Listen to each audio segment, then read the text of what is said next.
Behold, a gateway to your own past, if you wish. For you, among all men, I hold in the highest esteem. You must know that I consider you the greatest American alive. Let us toast ourselves with this tea and declare that the world is infinitely better off because of us.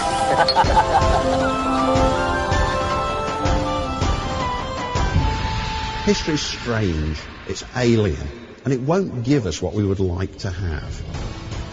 It's Hour 3 of Bill Mick Live on a Tuesday, the 16th of May, 2023. The McPherson Financial Group is our sponsor. We've been on a tour of the East Coast this morning, starting in Tallahassee, going to Washington, D.C., and now we're going to head to Philadelphia. Well, I've been the tour guide for the first two legs of the trip. Our tour guide for the Philadelphia portion is Dave Bowman with Dave Does History on Bill Mick Live. Dave joining us from Silverdale, Washington. Hey, Dave, good morning. How are you, my friend? I'm better than horses at Churchill Downs. How's that? Oh, so is everybody else, apparently. You've been with us for the last hour, maybe a little more than that, listening in on everything that's been going on. Trust the big focus here that in institutions and people, there's a lack of integrity generally about what was going on. Were they facing this at the founding of the country? I mean, have people really changed? Just the technology around us and the travel has changed, right? Do you mean has politics interfered with the ability to self-govern ourselves? Yeah, that would be it. Yes, which is why it was this week in 1787 that 55 men tried to make their way to Philadelphia. Most of them were not successful in getting there this week because in 1787 this week, there was a huge storm on the East Coast. There had been, and it's one of those storms. I used to live in Virginia. So every now and then you'd get these nor'easters that would last for 5, 6, 7 days. Mm-hmm. And it would just inundate everything. And of course, we drove everywhere, so it wasn't that big of a deal to us. But when you're not driving, when you're riding in a carriage or on a horse or perhaps even walking, it interferes with your ability to get from point A to point B, which is what had happened this week. All the delegates were supposed to be there on May 13th. But as of May 13th, pretty much the only ones that had showed up were the ones from Virginia and Pennsylvania because they were already right there. And it was on May 13th, 1787, this week, that General Washington arrived in Philadelphia the day before the convention was supposed to start on May 14th. And when he arrived in Philadelphia, it was a big celebration, as you can imagine. Here's the most famous man, maybe even in the world at this point, certainly in the United States, but very possibly in the entire world. So he was Regis Philbin. Yeah, in a lot of ways. He had left Wilmington, Delaware that morning and got to Chester. 3 generals, 2 colonels, 2 majors, and the Secretary of War, as well as his aide-de-camp, all met him along the way and escorted him into Philadelphia, where there was a huge, basically a parade of George Washington with people cheering for him and all those kinds of things.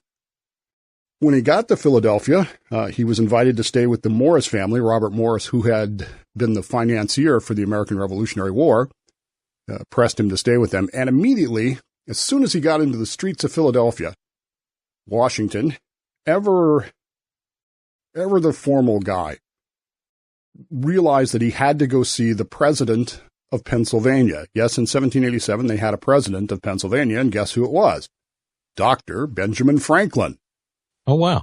So as soon as they got there, he went and saw the 81-year-old Franklin, sat down and had a discussion about what was about to happen and the changes that he felt were necessary to bring about a change in the national government system.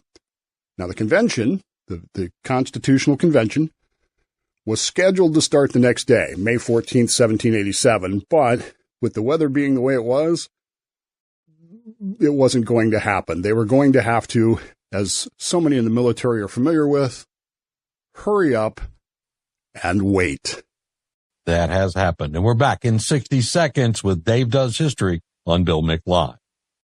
Chateau Madeline, one of our sponsors on Bill Mick Live, it's resort-style senior living and memory care, centrally located in Suntree. Their website, give it a look, suntreeseniorliving.com. And if you've got a family member who's a resident there, you can log in, you can watch the activities, you can check in on your family members' activities and the like. Pretty compelling website that they've got there.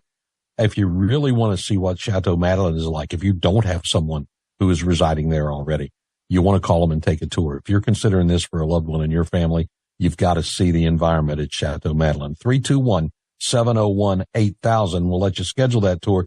You'll find amenities like you see on a cruise ship or at a resort, and a staff very much the same mindset in an environment that the seniors who live there enjoy that interaction. The staff loves what they do at Chateau Madeline. It's a place where life can get better with a real, beautiful home and first-class nursing care. Locally owned, centrally located in Suntree, your senior loved one deserves a home like Chateau Madeline. So, Dave, we're preparing for the Constitutional Convention. It's the day before, and we're supposed to start the next day. I'm taking it based on the weather that we're going to be delayed a little bit. Oh, yeah, we're going to be delayed almost 10 days before everything really gets going because people can't get there except for the Virginians and the Pennsylvanians and a couple of, I think there's one guy from Delaware that's there. But as a general rule of thumb, the only people here are Virginians. Now, the real question, Bill, is how did we get here? Because we didn't just pop up, roll out of bed one morning and go, oh, you know what? Our government sucks. Let's have a convention. That's not what happened. There were actually two meetings that happened a little over a year before the Constitutional Convention of 1787. The first was actually just a friendly get-together at George Washington's house, Mount Vernon in Virginia. He was upset because there were some real issues with the state of Maryland and Virginia. Maryland and Virginia were actually ready to start shooting each other over navigation rights on the Potomac River. And he thought, wow, well, this is stupid. And so he had a meeting thinking, maybe I can resolve this. He couldn't, which led to a second meeting in Annapolis, Maryland in September of 1786. Now, the purpose of that meeting, the actual stated purpose of it was to, quote, remedy defects of the federal government. But, as so often happens, only 5 states bothered to show up: New Jersey, New York, Pennsylvania, Delaware, and Virginia. Maryland didn't even bother. The primary issues that were facing the nation in 1786, state protectionist trade barriers. Each state, because the national government had no authority to regulate trade or commerce between the states, where we heard that phrase before, oh yeah, interstate commerce. Because that didn't exist, each state set up its own regulations about trade between states. So imagine that. Imagine 2 states, say Maryland and Pennsylvania, and having different rules for the trade for those 2 states and the trade between Massachusetts and New York, and so forth and so on. George Washington had also hit on another idea.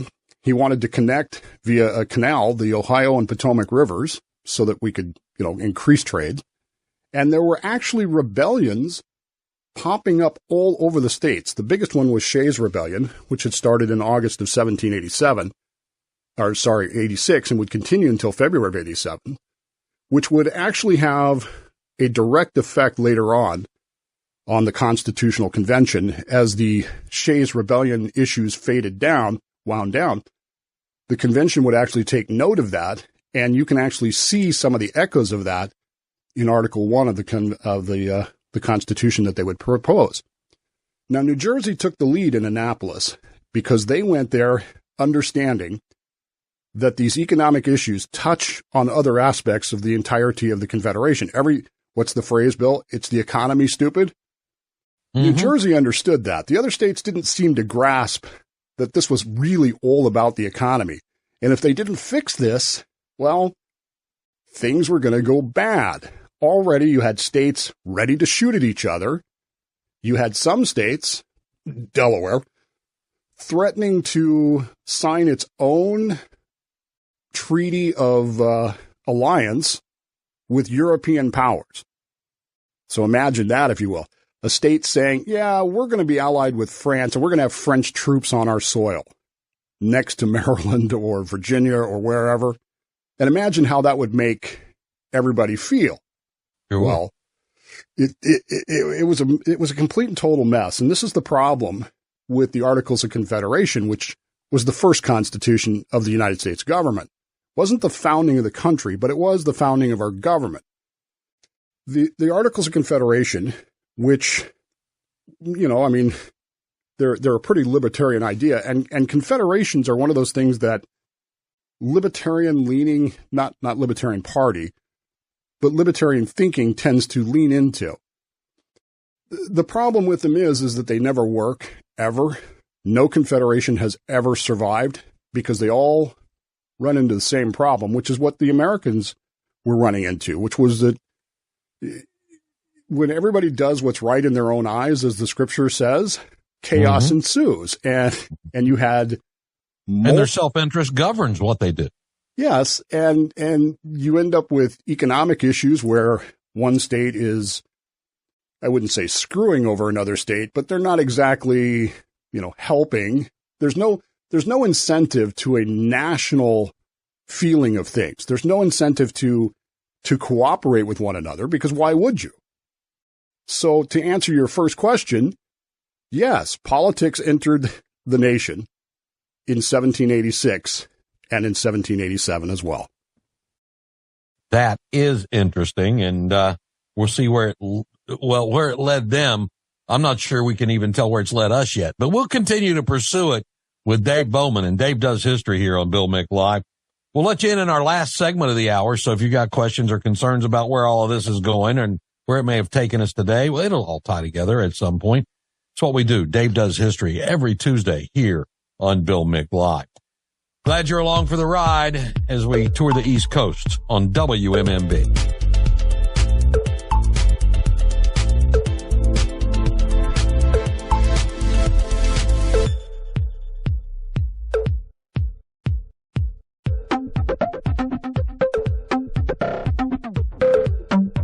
History like you've never heard it. It's Dave Does History on Bill Mick Live. The McPherson Financial Group bringing you this hour of the show. Dave Bowman joining us with a look at the founding of the nation. Dave, we are trying to get a constitutional convention going, but the Confederation has issues. Where are we sitting on this thing? Well, and we're not even really trying to get a constitution. You got to understand that this week in May of 1787, there's literally only one person in the entire world who actually thinks that this is a constitutional convention. Everybody else thinks this is just to fix the problems with the Articles of Confederation. And that person is, of course, James Madison. The problems with confederations, and if you were to go read the Articles of Confederation, you might be surprised at how similar it is. You'd be surprised at some of the stuff that's in there, like the 3/5 compromise that is so criticized of the Constitution is actually in the Articles of Confederation. It comes from there. The problems with confederations are well known, and they are always the same. And it all comes down to the central government, whatever that is, has no authority to command its constituent parts to cooperate. So the Congress of the United States in 1787 was essentially powerless. They couldn't do anything. Vermont. You're making it sound darn attractive, Dave. Yeah. Vermont wanted to be a state. Vermont had everything it needed to be a state, but there was no mechanism to make them a state. Same with Kentucky. Kentucky will actually almost derail the ratification of the Constitution later because they want to make sure that they get to be a state. The whole Northwest Territory issue, slavery, all these issues are problems. And because the central government has no authority, what this has caused is the U.S., the United States, to be in violation of the treaty with Great Britain that ended the Revolutionary War, because the government signed the treaty, but the states are like, we're not doing that.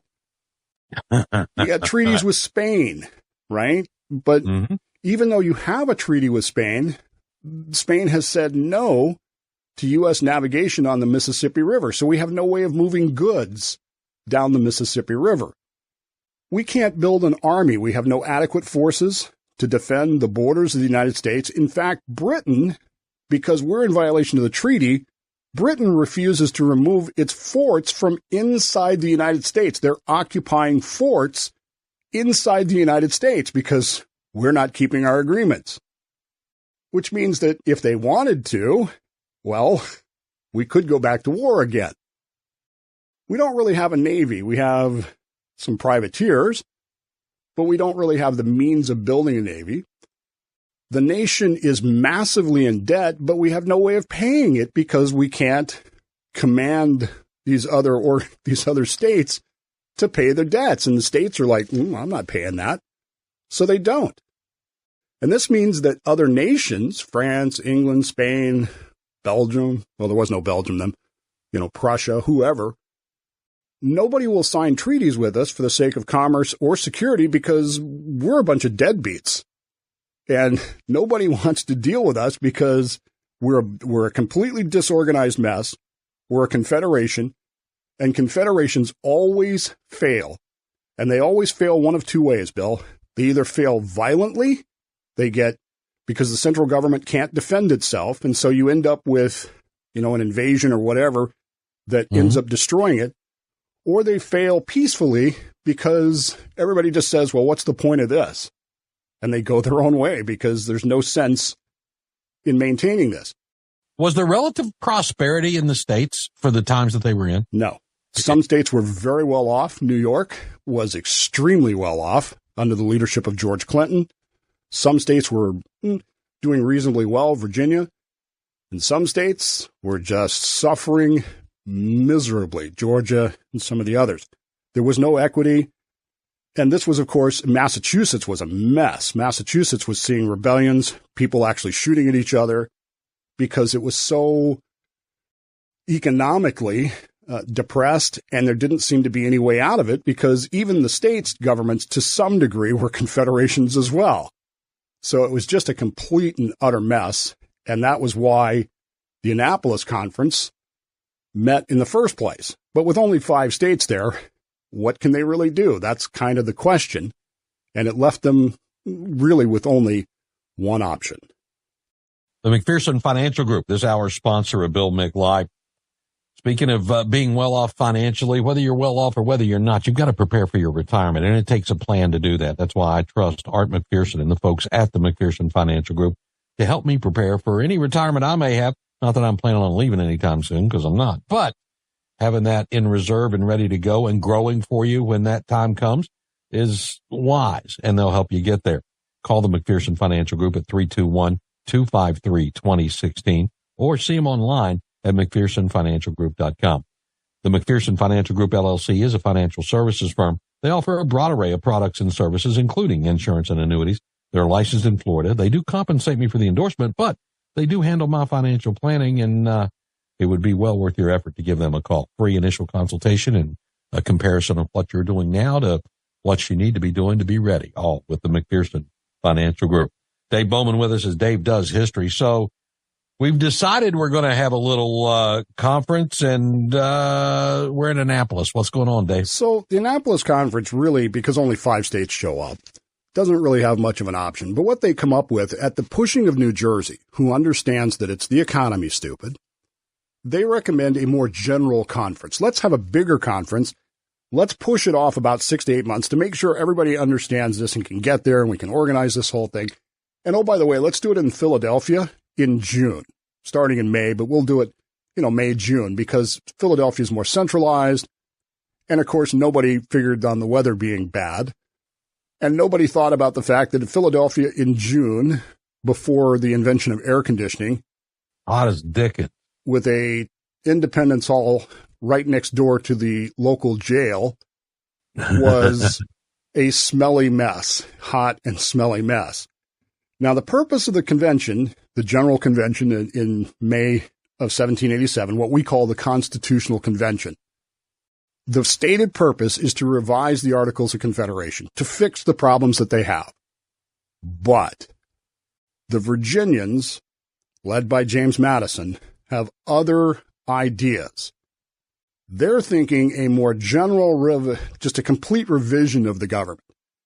And while they haven't said what their plans are, enough of their plans are getting out that people are getting concerned about what's going to happen here.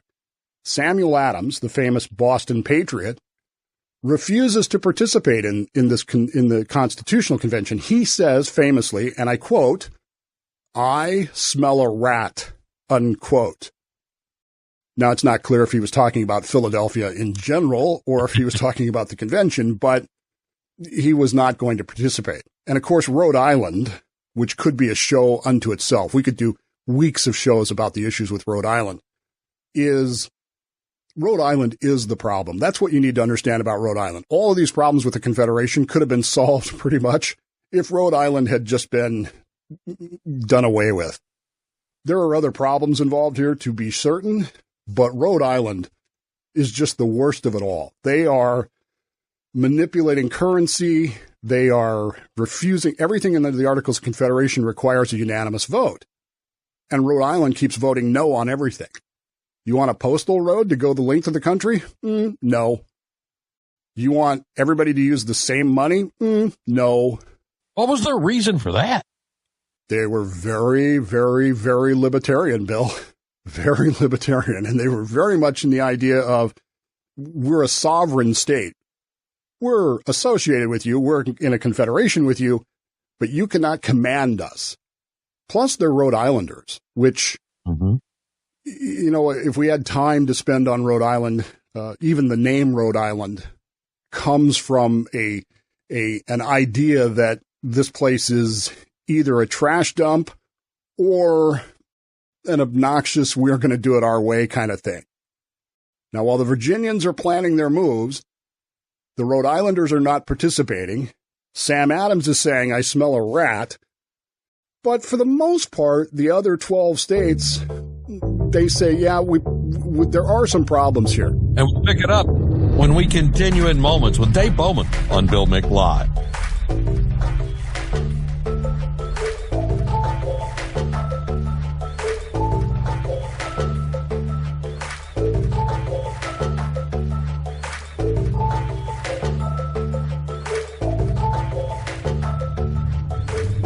Call Bill now, 321-768-1240.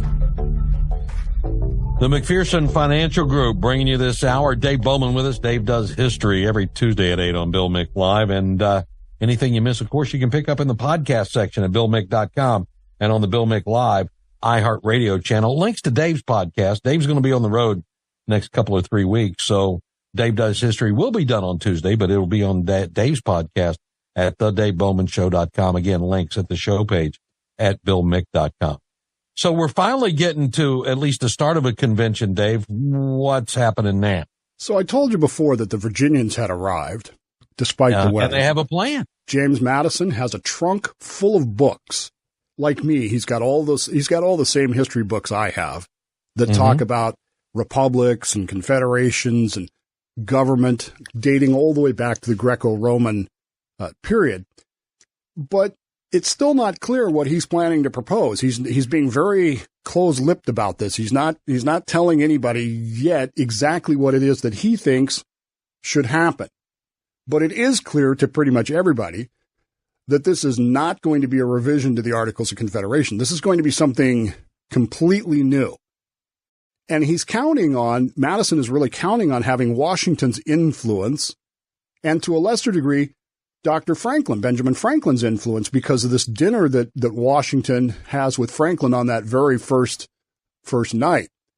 Franklin actually writes to Thomas Jefferson, who's in Paris, "Indeed, if the convention does not do any good, it must do harm, as it will show that we do not have the wisdom enough among us to govern ourselves, and it will strengthen the opinion of some political writers that popular governments cannot long support themselves," unquote. So he's actually telling people, Franklin is already telling people, this convention has to work, and if it doesn't work, we're screwed. We're toast. Yeah. But they can't do anything because the weather hasn't cleared. The rest of the delegates are slow arriving, and they won't actually all be there until about May 25th. And George Washington actually writes these words as they are getting ready and they're waiting, hurry up and wait. He writes these words, quote, "It is too probable that no plan that we propose will be adopted. Perhaps another dreadful conflict is to be sustained. If to please the people, we offer what we ourselves disapprove, how can we afterwards defend our work? Let us raise a standard to which the wise and honest can repair. The event is in the hands of God. And we're back with Dave Does History in 60 seconds on Bill Mick Live. Dave Bowman with us. Dave Does History, the Constitutional Convention. Dave, it sounds like the few good men that we've got are at least there in Philadelphia, the ones we're looking for today, and they recognize this has got to be something done with integrity. It has to be something we can stand behind because we can't defend it otherwise. And it's most likely going to fail. It's too probable that no plan is going to work because there's too many disparate interests. There's too many different ideas. You know, it's one of the most fascinating things to me. I love studying the convention, the Constitution, these kinds of things. And one of the things that people tell me all the time, Bill, is, you know, if I had been there in 1787, I would have done it differently. Well, no, you wouldn't have. And that just tells me that you don't understand what actually happened there. And we're going to spend the summer going through this convention. Why did they do certain things? Why did they not do certain things? Everybody has their issues. And at the end of it, you know, Washington is going to say, look, it's not perfect, but it's the best we can do. Here, people, what do you think? You decide. And again, if we disapprove of this, how can we defend our work? Which kind of ties back to what we were talking about last hour. You know, we have to stand for what's right. We have to do what's right, even if maybe it would be easier to do something kind of not so right. But there's a lot of problems facing the country. And remember, while all of this is going on, in Massachusetts, you have a shooting rebellion going on. And they've got to get all this solved. And it's going to take, they had originally planned for a few weeks. It's going to take almost 5 months. It'll be well into September before they're ready to be done with us. Interesting. And we're back to your calls. Or did we already do that? Yeah, we already did that. Let's get to the phone. Let's go to Keith in Palm Bay. Keith, you're on with Dave Bowman. Dave, I did that last week too, Dave. Go ahead, Keith. Just call him the history guy. Yeah, we can do that. Guy. a little on the heavier side, but than the science guy. But anyways, you know, I love history, and I always forget about them 4 years. They must have been real long years between 83 and 87. And I hear all this stuff. I remember that when it's talked about it, Confederate setup and stuff. But I always forget about it. I always think instantly we became the United States. But what you were talking about with business and all the conflicts between the states and stuff, it brought up a question to me, sort of like three questions.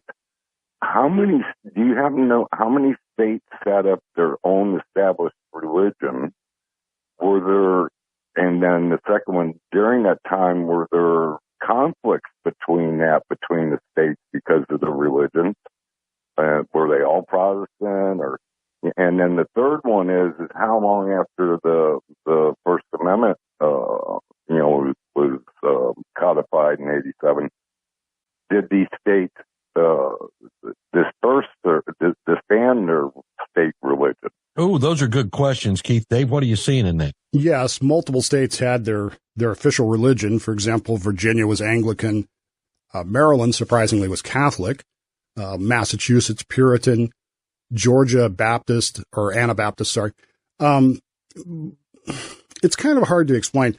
There weren't really religious conflicts in the United States in that time frame. There was a clear understanding. Jefferson had written about the clear conscience of religious freedom. And while the states had official religions, there was nobody going around saying, if you don't, tie to this church, we're going to beat you with sticks. That didn't happen. The third question is, how long did it take until this went away? Well, remember that when the First Amendment was ratified. It hasn't in Utah, right? That's true. That's where I grew up. When the First Amendment was ratified, it did not apply to the states. It only applied to the federal government. And it isn't until 1868 with the 14th Amendment that you even have a mechanism to apply it to the states. And it isn't until, don't quote me on the date, it isn't until the early 20th century that the First Amendment's prohibition on establishment of religion is what we call incorporated against the states. So legally, it doesn't end until well into the 20th century. But at no point in the United States did anybody really say, you have to belong to this religion or you have to move to another state. That didn't happen. Although it could have. Interesting that the religion didn't cause conflicts between states. Maybe they didn't trade with some of those states because they didn't want to do that? Yeah, it didn't cause conflict between states. Now, whether or not it caused conflicts in your community, between people is a different issue.